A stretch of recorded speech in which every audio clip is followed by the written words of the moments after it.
شعور بخشا؟ کس نے تجھے چلنا سکھایا؟ کس نے تجھے بولنا سکھایا؟ کس نے تیری چھاتی میں زور رکھا؟ آج تو کڑیل جوان ہے، آج دولت کے انبار تیرے پاس ہیں، آج تو چودھری ہے، آج تو خان صاحب ہے، آج تو بہت بڑا عالم ہے، آج تو مفتی ہے، آج تو پیر ہے، آج تو منسٹر ہے، آج تو ناظم ہے، آج دنیا تیری باج گزار ہے، آج تیرے دماغ میں وہ قوتیں رکھ دی گئی کہ دنیا کو تو انگلیوں پہ نچا رہا ہے۔ ذرا پلٹ کے دیکھنا پیچھے، ذرا پیچھے لوٹ کے تو دیکھ، تو چار پائی کے سہارے بھی چلنا نہیں جانتا تھا، پھر تجھے چار پائی سے چلنا سکھایا، پھر تو نے چلنا اور چلتا تھا، دو قدم تو گر پڑتا تھا۔ ذرا ماضی کی طرف پلٹ کے دیکھ، اور تو بھول گیا رب کو جس نے تجھے اتنا کچھ دیا۔ چل ماضی کی طرف پلٹ کے نہیں دیکھنا، مستقبل کی طرف ہی جھانک کے دیکھ لے۔ ایک وقت پھر دوبارہ تیرے اوپر ایسا آئے گا، پھر تیری بولتی بند ہو جائے گی، پھر تیرا چلنا بند ہو جائے گا۔ چار پائی سے لگ گیا، مورے میں تکلیف ہو گئی، تو فالج زدہ ہو گیا۔ سارے گھر والے 4 دن تو بڑی خدمت میں لگے رہے، لیکن انہوں نے اپنے کام بھی تو کرنے تھے۔ پھر آہستہ آہستہ تجھے اگنور کرنا شروع کر دیا، تو بھی اس بات کو سمجھنے لگا۔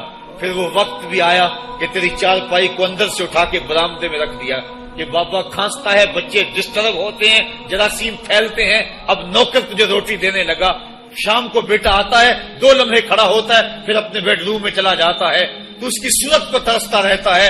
آج تیری زندگی اجیرن بن گئی، پھر تیرے اوپر ایسے حملے بیماریوں کے ہوئے، ایسی تکلیفیں ہوئیں، بول و براز بھی اوپر، لوگ ناک پہ کپڑا رکھ کے تجھے اٹھاتے ہیں۔ اس وقت تو اپنی زندگی سے تنگ آ گیا، تو کہتا ہے ڈاکٹر کو لگا زہر کا ٹیکہ، مجھے موت آ جائے۔ بتا ہم تجھے موت بھی نہ دیتے تو کیا کرتا؟ ہم نے تجھے زندگی دی تھی، یہ ہمارا احسان، اور اب تمہیں موت اگر دیں گے تو یہ بھی ہمارا احسان ہے۔ اگر تو تڑپتا تھا، تیری زندگی جو ہے وہ اجیرن بن چکی تھی، سارے تجھ سے تنگ آ گئے تھے، تیرے بیٹے بھی کہتے دعا کرو اللہ بابے کو پردہ دے دے، سارے تیرے پردہ مانگ رہے تھے، اب بتا کہ ہم تجھے پردہ بھی نہ دیتے تو کیا کرتا؟ ثم اماتہ فاقبرہ، شکر کر ہم نے تجھے موت عطا کر دی، فاقبرہ، اور پھر اس کے بعد تجھے قبر دی۔ کتا بھی تو مرا تھا، گھسیٹ کے روڑی پہ ڈال دیا، بکری بھی تو مری تھی، گھسیٹ کے روڑی پہ ڈال دیا، تجھے بھی روڑی پہ ڈال دیا جاتا تو کیا تھا؟ لیکن کہا نا یہ میرا شاہکار ہے، پہلے سے غسل دو، بیری کے پتے بھی ڈال لینا، صفائی خوب ہو جائے، اس کو چٹے لباس کا کفن دو، اس کے سند سند پہ خوشبو ملو، اس کو سلگاؤ، خوشبوئیں سلگاؤ، اس کو خوبصورت چارپائی پہ ڈالو، اس کے اعضائے سجدہ پہ مشک ملو، اور اس کی جو ہے وہ چارپائی کے دائیں بائیں پھول رکھو، اور اب سارا زمانہ تیرا منہ دیکھنے آ رہا ہے، ذرا سوچ تیرا منہ دکھانے کے قابل ہے؟ اور پھر کہا اب اس کو اٹھاؤ قبرستان میں لے چلو، زمانہ آ گیا، تو آج دولہا بنا ہوا ہے اور زمانہ تیری برات بنی ہوئی ہے۔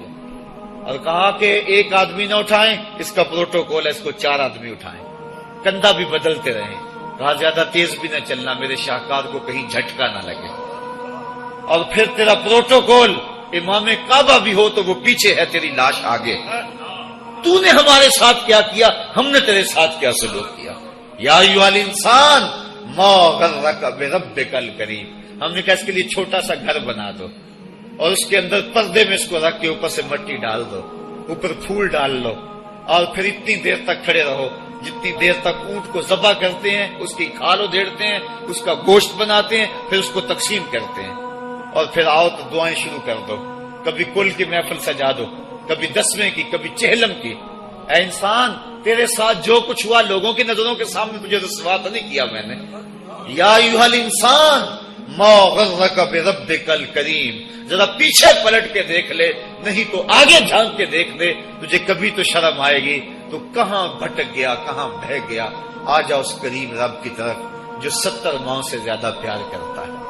آنا تو نے ہے ہی، آج نہیں تو کل آئے گا، تو کل جو پھر کفن میں منہ چھپا چھپا کے آتا پھرے گا، آج کھلے منہ ہی آ جا۔ آج میری رحمتیں تیرا بڑھ بڑھ کے استقبال کر رہی ہیں۔ روبی بن حراش ایک بزرگ ہوئے اور تابعی ہیں، تابعی وہ تھا جس نے صحابی کو دیکھا ہو، ساری زندگی ان کے چہرے پہ مسکراہٹ نہیں آئی، وہ کہتے تھے کیا خبر میرا انجام کیا ہوگا۔ شیخ سعدی فرماتے ہیں جب تو دنیا پہ آیا تھا نا، تو روتا تھا، یہ سارے ہنستے تھے. بچہ جب پیدا ہوتا ہے تو اور اس کا رونا اس کی زندگی کی دلیل ہے. جب تک بچہ چیختا نہیں سارے پریشان ہوتے ہیں، آواز نہیں آ رہی، پتہ نہیں زندہ ہے کہ جو ہے وہ گوشت کا لوتھڑا ہے. جب بچہ چیختا سارے خوش ہو جاتے ہیں، مبارکیں دیتے ہیں، مٹھائیاں بانٹتے ہیں. تو اس کا رونا اس کی زندگی پہ دلیل. شیخ سعدی فرماتے جب تو آیا تھا تو روتا تھا، یہ ہنستے تھے. ایسے زندگی گزار تو ہنستا ہوا جائے، یہ روتے رہ جائے. یہ نہ ہو کہ روتا آیا تھا روتا ہی جانا پڑے تجھے. ربی بن حراش ساری زندگی نہیں مسکرائے. فرماتے تھے کیا خبر میرا انجام کیا ہوگا. وقت بیتتا گیا، آخر میں فوت ہو گئے. ان کا بھائی ربی بن حراش غسال کو بلا لایا کہ میرے بھائی کو غسل دو. غسال جب غسل دینے کے لیے داخل ہوا تو فوراً باہر پلٹ آیا. ربی پوچھنے لگا کیا ہوا ہے. کہا یار تیرا بھائی بڑا عجیب ہے. کہا ہوا کیا ہے. کہا نحنو نغتسلہ وہو یتبسم، ہم اسے غسل دیتے ہیں وہ آگے سے مسکراتا ہے. کہا اس نے قسم کھائی تھی جب تک اپنا اچھا انجام نہیں دیکھوں گا نہیں مسکراؤں گا. اس کو امام ابو نعیم نے حلیہ میں لکھا، روز الانف کے اندر امام سہیلی نے لکھا، قاضی ایاز مالک اندلسی نے شفا میں لکھا، اور اسی کو امام جلال الدین سیوطی علیہ رحمہ نے جو ہے وہ الخصائص الکبریٰ میں لکھا. کہا یا تیرا بھائی بڑا عجیب ہے، ہم اسے غسل دیتے ہیں وہ آگے سے مسکراتا ہے. تو اس نے قسم کھائی تھی جب تک اچھا انجام نہیں دیکھوں گا نہیں مسکراؤں گا. آج اس نے اپنا اچھا انجام دیکھ لیا تبھی تو مسکرا رہا ہے. 12 لوگوں کے 2 گروہ بن گئے. ایک کہنے لگے کہ یار یہ ویسے گڑی ہوئی بات ہے، بلا کوئی بندہ مرنے کے بعد بھی مسکرا سکتا ہے. ایک گروہ کہتا ہے یار بندہ بڑا اچھا تھا، ہو سکتا ہے کہ مرنے کے بعد مسکرایا ہو. زندگی تو اس نے دکھ سے گزاری لیکن بعد میں تو سکھ ملا ہوگا. اتنے میں انہیں غسل دے دیا گیا اور لوگ اکٹھے ہو کے ان کے گھر آ گئے. انہیں کفن دے کے پٹڑے پہ ڈال دیا گیا. ربی بن حراش نے جب لوگ باتیں کر رہے تھے، کوئی کہہ رہا تھا صحیح ہے، کوئی کہتا ہے غلط تھا، تو اس نے کفن سے ہاتھ باہر نکالا اور لوگوں کو کہا السلام علیکم. لوگوں نے کہا وعلیکم السلام اتتکلم بعد الموت. عجیب بات ہے، مرنے کے بعد باتیں کر رہے ہو. قال نعم اتکلم بعد الموت. کہا ہاں میں مرنے کے بعد ہی باتیں کر رہا ہوں. عرش فرش تے بانگا ملیاں تے مکے پہ گیا شور، بلے شاہ سا مرنا نہیں تے گور پیا کوئی ہور. فَلَنُحْيِيَنَّهُ حَيَاتًا طَيِّبَةً، ان کو حیات طیبہ بخش دی جاتی ہے جو اللہ کے نام پہ اپنی زندگی گزار دیتے ہیں. میرا رب کہتا ہے کہ میں ان کو مرنے نہیں دیتا، ان کو ستھری اور پاکیزہ زندگی دیتا ہوں. اور اقبال کہتا ہے فطرت ہستی شہید آرزو رہتی نہ ہو، خوب تر پیکر کی اس کو جستجو رہتی نہ ہو. موت کو سمجھا ہے غافل اختتام زندگی، یہ ہے شام زندگی صبح دوام زندگی.